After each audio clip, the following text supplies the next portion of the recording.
I always wondered why the elevator in my building skipped the 13th floor. The panel went from 12 straight to 14, like everyone was just supposed to pretend it didn't exist.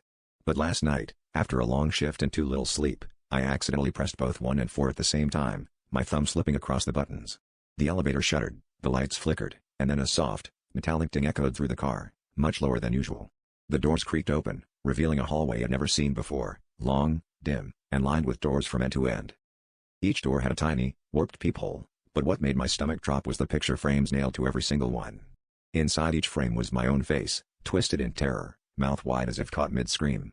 Some of the faces looked older, worn and gaunt, while others seemed to be snapshots of me from years ago.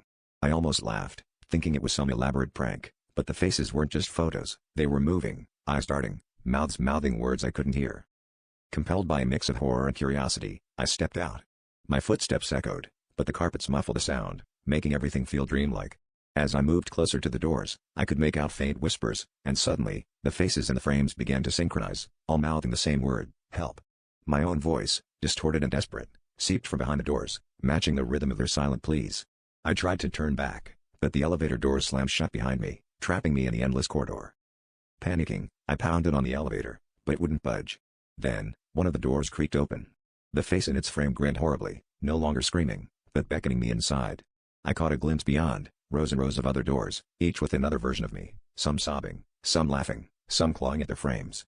I realized then, with creeping dread, that I hadn't stumbled onto a hidden floor. I'd found a hallway where all the versions of myself that had ever wanted to escape were still trapped, waiting for someone, anyone, to take their place.